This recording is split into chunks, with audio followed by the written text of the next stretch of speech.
আসসালামু আলাইকুম guys, welcome back to my channel. চলে আসলাম আরেকটি নতুন রেসিপি নিয়ে। তো আজকে আসলে আমরা ডিম খাসি রান্না করব। তো প্রথমে আমরা একটি ফ্রাই প্যানে তেল দিয়ে দিলাম।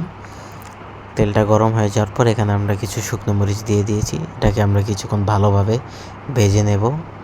মরিচটা যখন কালো হয়ে যাবে তখন আমরা মরিচগুলোকে তুলে ফেলবো।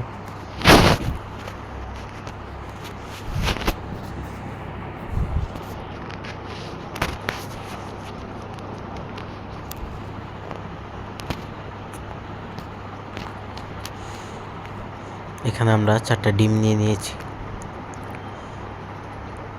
সাথে আছে ধনেপাতা কুচি এবং পেঁয়াজ কুচি।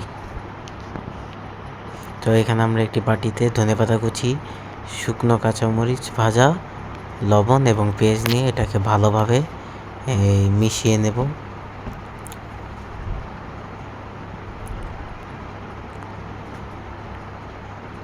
দেখতেই পাচ্ছেন এটা প্রায় মিশানো হয়ে গিয়েছে এবং এখানে আমরা এবার 2টো ডিম দিয়ে দেব।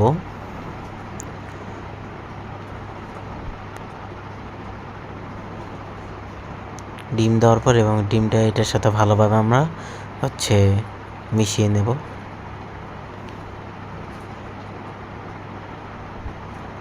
ডিমটাকে ভালোভাবে ফেটে নেবেন, আপনি চামচ দিয়েও করতে পারেন এটা। তো এবার তেলটা আমরা দেখতে পাচ্ছেন যে গরম হয়ে গিয়েছে।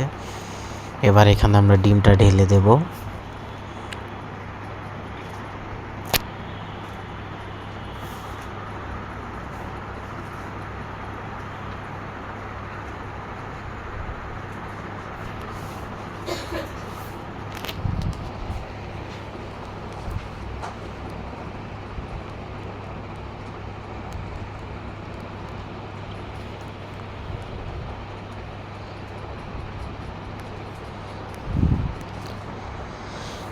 এবার ডিমটাকে আমরা এভাবে রোল করে নেব, তাহলে এটাকে আমরা অনেক পিসে বিভক্ত করতে পারবো।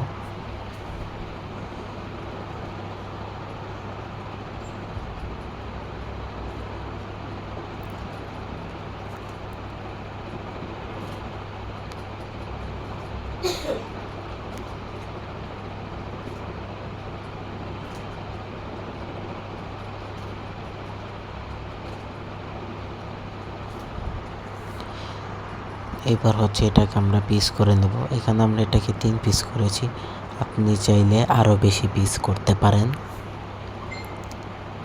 আমরা এখানে 2টো ডিম ভেজেছি। আপনারা যে ভিডিওর শুরুতে দেখেছিলেন যে আমরা 4টা ডিম নিয়েছিলাম, বাকি 2টো ডিম আমরা এটা পরে ভেজে নেব। তো এবার আমরা একটা কড়াইতে সামান্য তেল দিয়ে দেব।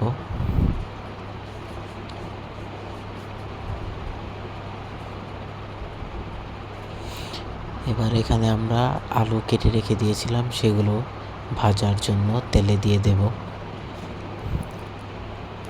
আলুগুলোকে ভালোভাবে ভেজে নেবেন।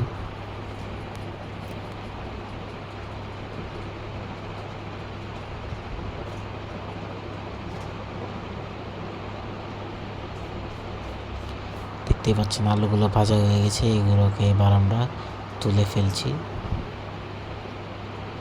তো এবার আমরা তেজপাতা, এলাচি এবং দারচিনি দিয়ে দিলাম, সাথে পেঁয়াজ কুচি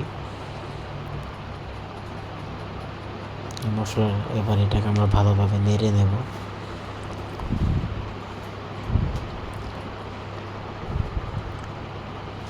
এবার স্বাদ মতো 1 চা চামচ লবণ দিয়ে দিলাম, 1 চা চামচ আদা বাটা, 1 চা চামচ রসুন বাটা, 1 চা চামচ মরিচ গুঁড়া এবং 1 চা চামচ হলুদ গুঁড়া দিয়ে আমরা মশলাটাকে ভালোভাবে কষিয়ে নেব।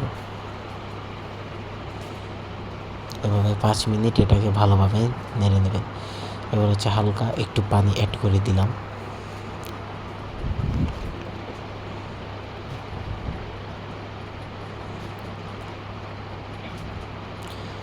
এবার যে ডিম ভেজে রেখেছিলাম আমরা এবং যে আলুগুলো ভেজেছি সেগুলো এই মশলাতে আমরা ঢেলে দেব।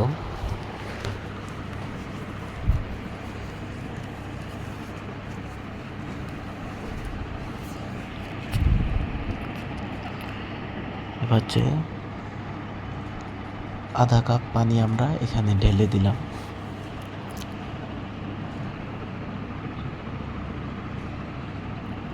দেখতে পাচ্ছেন ভালো স্মেল আছে। যে এবার আমরা একটা একটা করে ডিমগুলোকে দিয়ে দেব।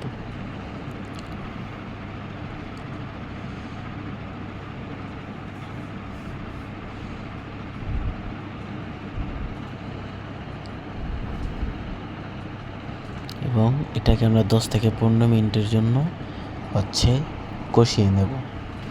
তো এইভাবে কিছুক্ষণ কষিয়ে নেওয়ার পর আমরা ঢাকনা উঠিয়ে ধনেপাতা কুচি ছড়িয়ে দিলাম। দেখতে খুব ভালো লাগছে। তো আমাদের ডিম কাশি রেসিপি হয়ে গেছে। আপনাদের সবাইকে ধন্যবাদ। আল্লাহ হাফেজ।